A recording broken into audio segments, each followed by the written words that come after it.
اعوذ باللہ من الشیطان الرجیم، بسم اللہ الرحمن الرحیم۔ ناظرین کرام، میں عرض کر رہا تھا کہ جمع بین الصلاتین کے بارے میں معصومین کی روایات بھی ہیں کہ جن روایات کو ہم سامنے رکھ کر انہی سے علماء کرام کے اقوال بھی ہیں اور انہی سے علماء کرام جو ہیں وہ اپنا استنباط بھی کرتے ہیں۔ ہمارے لیے حجت وہی ہے، اس لیے کہ ہم جب امام محمد باقر علیہ الصلوۃ والسلام اور امام جعفر صادق علیہ الصلوۃ والسلام کی روایات دیکھتے ہیں تو اس کے سامنے پھر قرآن کے بعد اور کوئی دوسری چیز کی ہمیں ضرورت نہیں ہے۔ شیخ طوسی علیہ الرحمہ نے اسی طریقے سے عبید ابن زرارہ کے بیٹے سے نقل کیا ہے کہ اور باقی اسناد کے ساتھ، باقی اسناد ہوتی ہیں وہ بیان نہیں کرتا ہوں۔ قال سألت ابا عبداللہ علیہ السلام، میں نے امام جعفر صادق علیہ الصلوۃ والسلام سے پوچھا عن وقت الظہر والعصر، ظہر اور عصر کے وقت کے بارے میں پوچھا۔ فقال اذا زالت الشمس دخل وقت الظہر والعصر، جب سورج زوال کر جائے، جب شمس زوال کر جائے تو اس کے بعد ظہر اور عصر کا وقت داخل ہو جاتا ہے۔ الا ان ہذہ قبل ہذہ، مگر یہ کہ یہ اس سے پہلے ہے، یعنی ظہر کی نماز جو ہے وہ یقیناً عصر کی نماز سے پہلے ہوگی۔ اگر دونوں کا وقت ہے تو اس کا مطلب یہ نہیں ہے کہ عصر کی پہلے پڑھ لیں، نہیں، وہ اختیار نہیں ہے کسی صورت میں۔ ثم انت فی وقت منہما جمیعا، اور پھر اس کے بعد جو ہے وہ تم اس وقت میں ہو جب زوال ہو جائے، تو جب ظہر پڑھ لو تو اس کے بعد جو ہے وہ سارے کا سارا جو ہے وہ وقت جو ہے دونوں نمازوں کے لیے ہے، حتیٰ تغیب الشمس، یہاں تک کہ سورج کے غروب کرنے تک۔ ظاہر ہے کہ جب عصر کی نماز غروب شمس سے پہلے جو ہے وہ پڑھ سکتے ہوں تو ہی آپ جو ہے وہ ظہر کی نماز پڑھیں گے، ورنہ ظہر کی نماز آپ قضا ہو چکی ہے اور آخری 4 رکعات میں آپ جو ہے وہ عصر کی نماز پڑھیں گے۔ یہ دو ہی روایات پر میں اکتفا کرتا ہوں، اس لیے کہ وقت نہیں ہوتا ہے اور ایک موضوع کو سمیٹنا ہوتا ہے اور بہت ہی طول بھی نہیں دے سکتے ہیں۔ اسی طریقے سے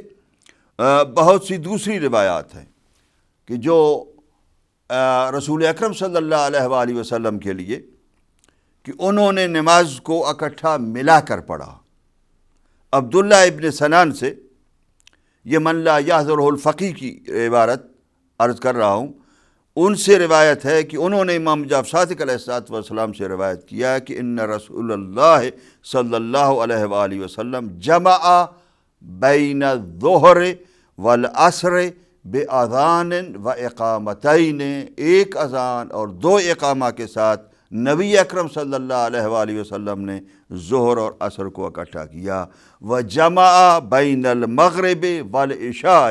اور مغرب اور عشاء کو جمع کیا فی الحضر، اپنے گھر کے اندر سفر کے بغیر، من غیر علت، بغیر کسی ریزن کے، بغیر کسی سبب کے، بغیر بارش کے، بغیر کسی اور ریزن کے، اور انہوں نے بِأَذَانٍ وَاحِدٍ وَإِقَامَتَيْنِ، اور 2 اقاموں کے ساتھ مغرب اور عشاء کی نماز کو بھی پڑھا۔ یہ ایک اور روایت جمع کرنے کے لیے رسول اکرم صلی اللہ علیہ وآلہ وسلم سے، اور اسی طریقے سے علل الشرائع کی روایت ہے اور اسحاق ابن عمار سے روایت ہے دوسری اسناد کے ساتھ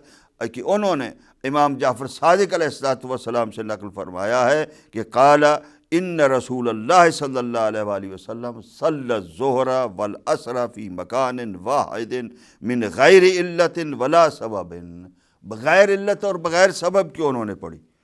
فقال له عمر، تو حضرت عمر نے ان سے کہا احدث فی الصلاۃ شیء، کیا نماز میں کوئی چیز نئی واقع ہو گئی ہے؟ قال اللہ ولکن اردت ان اوسع امتی، میں چاہتا ہوں کہ اپنی امت کو ذرا آسانی میں ڈال دوں۔ یعنی نبی اکرم صلی اللہ علیہ وآلہ وسلم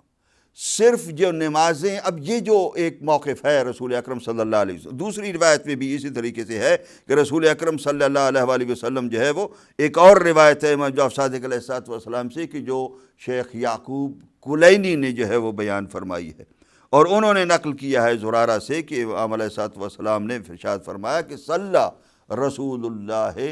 صلی اللہ علیہ وآلہ وسلم، نبی اکرم صلی اللہ علیہ وآلہ وسلم نے نماز پڑھی بالناس، لوگوں کے ساتھ، الظہر والعصر، ظہر اور عصر کی نماز، حین زالت الشمس فی جماعت من غیر علت، جماعت کے ساتھ بغیر کسی سبب کے، وصلی بہم المغرب والعشاء، مغرب اور عشاء کی نماز بھی اسی طریقے سے پڑھی قبل سقوط الشفق، اس سرخی کے ختم یعنی مغربی سرخی کے ختم ہونے سے پہلے، چونکہ وہ جو مغرب کی فضیلت کا وقت ہے اس وقت میں عشاء کی نماز کا، چونکہ عشاء کی نماز بھی پڑھی جا سکتی ہے من غیر علت فی جماعت وانما فعل رسول اللہ صلی اللہ علیہ وآلہ وسلم، یہ امام علیہ الصلوۃ والسلام ارشاد فرماتے ہیں کہ نبی اکرم صلی اللہ علیہ وآلہ وسلم نے یہ اس لیے کیا لیتسع الوقت علی امتہ، تاکہ اپنی امت کے وقت کو تنگ نہ رکھیں بلکہ اس کے اندر وسعت پیدا کر دیں۔ اب یہ کہ عام طور پر نبی اکرم کیا پڑھتے تھے، عام طور پر معصومین علیہم الصلوۃ والسلام کیا کرتے تھے، ظاہر ہے عزیزان گرامی، اس بات کو غور سے سن لیجئے کہ ان کو ہر نماز کو اپنی فضیلت کے وقت میں پڑھنا ہے۔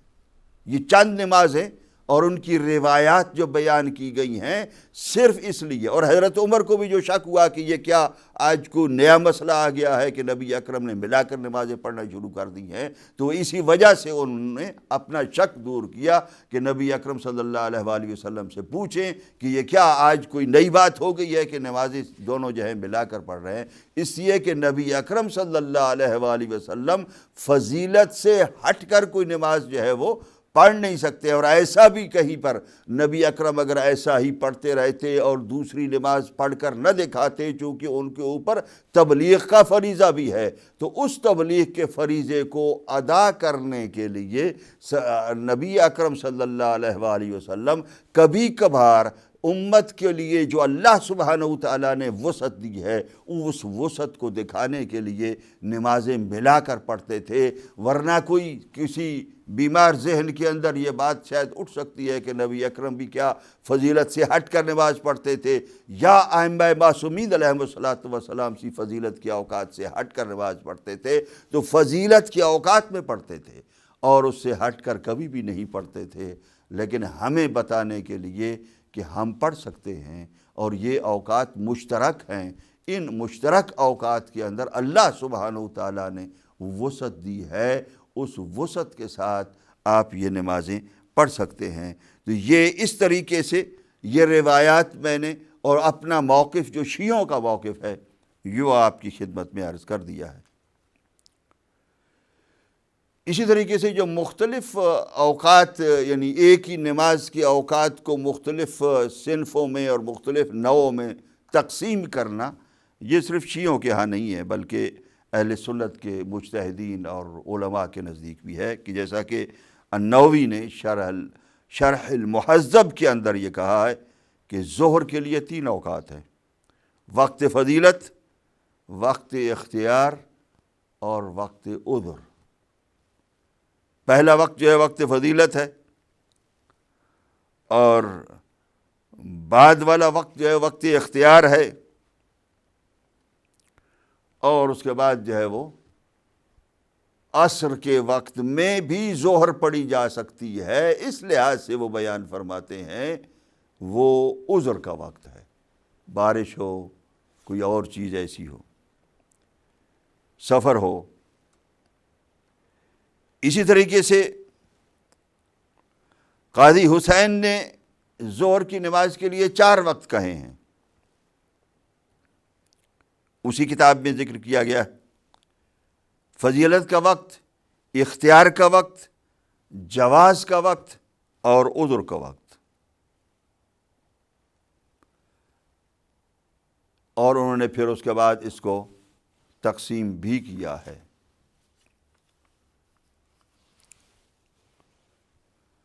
احادیث کے اندر جو بیان ہوا ہے وہ بھی اسی طریقے سے بیان کیا گیا ہے، اور مختلف روایات کے اندر ہے، جیسا کہ صحیح مسلم کے اندر ہے۔ یحییٰ ابن یحییٰ، اور وہ مالک سے، اور مالک زبیر سے، اور زبیر سعید ابن جبیر سے، اور سعید ابن جبیر ابن عباس سے روایت کرتے ہیں، اور روایت صحیح مسلم کی ہے۔ ابن عباس روایت کرتے ہیں کہ صلی رسول اللہ صلی اللہ علیہ وآلہ وسلم الظہر والعصر جمیعاً، نبی اکرم صلی اللہ علیہ وآلہ وسلم نے ظہر اور عصر کو اکٹھا ملا کر پڑھا، والمغرب والعشاء جمیعاً، مغرب اور عشاء کو بھی اکٹھا ملا کر پڑھا، فی غیر خوف ولا سفر، بغیر کسی خوف کے اور بغیر کسی سفر کے، یعنی خوف کی حالت میں بھی ملا کر نماز پڑھنا وہ عذر کی وجہ سے نہیں ہے، سفر کی وجہ سے نہیں، بلکہ حضر کے اندر، گھر کے اندر نبی اکرم صلی اللہ علیہ وآلہ وسلم نے دونوں نمازوں کو ملا کر پڑھا۔ بہت سی کتب اہل سنت کے اندر مختلف انداز سے اور مختلف رپورٹر سے ابن عباس کی یہ روایت کو نقل کیا گیا ہے، اور دوسری روایات کو بھی۔ عمر بن دینار اور جابر ابن زید ابن عباس سے روایت کرتے ہیں کہ ان رسول اللہ صلی اللہ علیہ وآلہ وسلم صلی بالمدینۃ 87 7 رکعتیں مغرب کی اور عشاء کی، اور 8 رکعتیں ظہر اور عصر کی ملا کر پڑھی، الظہر والمغرب عصر والمغرب والعشاء۔ اور دوسرے اسی طریقے سے سلسلہ روایات کے اندر یہ ہے کہ 8 جمیعاً و 7 جمیعاً، 8 رکعتیں اکٹھی پڑھی اور 7 رکعتیں اکٹھی پڑھی۔ عبداللہ ابن شقیق کہتے ہیں کہ مجھے یہ ہضم کرنا مشکل ہو رہا تھا، تو میں نے ابو ہریرہ سے جا کر پوچھا کہ بھئی یہ ایسا کیا ہے؟ تو آپ نے کہا کہ ہاں ٹھیک ہے، یہ نماز رسول اکرم نے ایسے پڑھی ہیں اور یہ درست ہے اور پڑھی جا سکتی ہیں۔ بخاری نے روایت کیا ہے یہ 7 اور 8 والی حدیث کو، ترمذی نے روایت کیا ہے، امام احمد نے روایت کیا ہے، سنن نسائی نے روایت کیا ہے، سنن ابی داؤد نے روایت کیا ہے، یہاں تک کہ تقریباً 30 سلسلے ہیں روایات کے کہ جن کے اندر یہ بیان کیا گیا ہے کہ نبی اکرم صلی اللہ علیہ وآلہ وسلم نے بغیر کسی، اور ان روایات کا سلسلہ جو ہے وہ عبداللہ ابن عباس ہیں، ان سے عبداللہ ابن عمر ہیں، ابو ایوب انصاری ہیں، ابو ہریرہ ہیں، جابر ابن عبداللہ انصاری ہیں، عبداللہ ابن مسعود ہیں، اور بعض نے کہا کہ یہ حدیث تو درست ہے لیکن جمہور نے وہ طریقہ چھوڑ دیا ہے، جمہور اپنے طریقے پر پڑھ رہے ہیں۔ ٹھیک ہے، اپنے طریقے پر پڑھیں، لیکن دوسرا اگر وہ اللہ اور رسول کے حکم کے مطابق پڑھ رہے ہیں تو اس پر ان کو آبجیکشن نہیں ہونا چاہیے۔ اور یہی چیز ہے کہ قرآن مجید میں اللہ سبحانہ وتعالیٰ نے جو ارشاد فرمایا اس کے اندر بھی یہی بات ہے۔ سورہ اسراء کے اندر آیت نمبر 78، بسم اللہ الرحمن الرحیم، اقم الصلاۃ لدلوک الشمس الی غسق اللیل،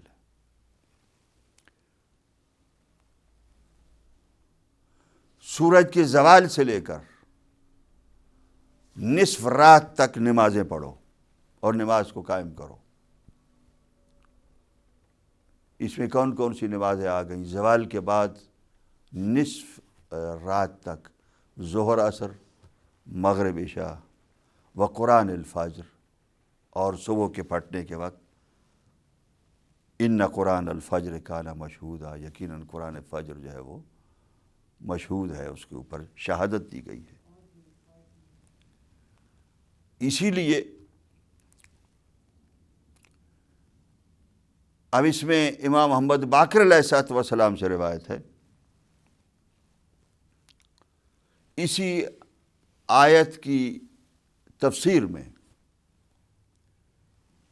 امام علیہ السلام ارشاد فرماتے ہیں کہ رسول اکرم صلی اللہ علیہ وسلم نے فرمایا کہ اقم الصلاۃ لدلوک الشمس الی غسق اللیل 4 صلوات، یہ 4 نمازیں ہیں۔ یہ نبی اکرم کا فرمان امام محمد باقر علیہ السلام نقل فرما رہے ہیں کہ یہ 4 نمازیں ہیں کہ سماہن اللہ وبینہن، کہ اللہ سبحانہ وتعالیٰ نے ان کا نام جو ہے وہ بتا دیا کہ کون سے جو ہے وہ نمازیں ہیں، اور ان کو واضح کر دیا، ووقتہن، اور ان کا وقت بھی بیان کر دیا، زوال کے بعد اور غروب کے بعد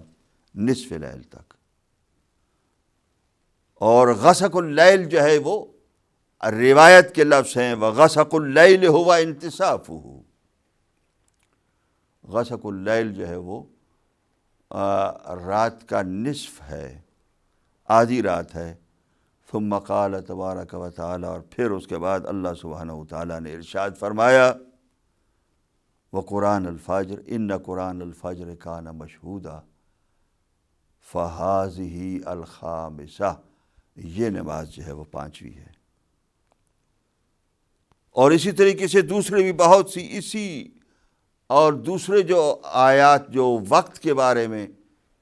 نازل ہوئی ہیں ان کی تفصیلات کے اندر بھی، ان کی تفسیر کے اندر بھی اسی قسم کے معنی موجود ہیں۔ تو ہم نے آج اس میں دیکھا کہ جمع بین الصلاتین اللہ سبحانہ و تعالیٰ نے قرآن کے اندر بھی بیان فرمایا ہے کہ یہ اوقات نماز کی یہی ہیں۔ احادیث کے اندر اہل سنت والجماعت کی کتابوں کے اندر ان کے لیے جو حجت ہے کہ نبی اکرم صلی اللہ علیہ وآلہ وسلم نے، اور ہماری کتابوں کے اندر جو ہمارے لیے حجت ہے کہ سرور کائنات نے مختلف اوقات میں اپنے صحابہ کو مسلمانوں کو دکھانے کے لیے نماز کو ملا کر پڑھا، ظہر اور عصر کو اور مغرب اور عشاء کو، تاکہ اس وسعت کو بیان کیا جا سکے۔ ائمہ معصومین امام محمد باقر علیہ السلام، امام جعفر صادق علیہ السلام کی روایات سے ثابت ہے کہ ظہر اور عصر کا وقت مشترک ہے، مغرب اور عشاء کا وقت مشترک ہے، اور ان دونوں کے اوقات کے اندر نماز پڑھی جا سکتی ہے، اور نماز پڑھنے میں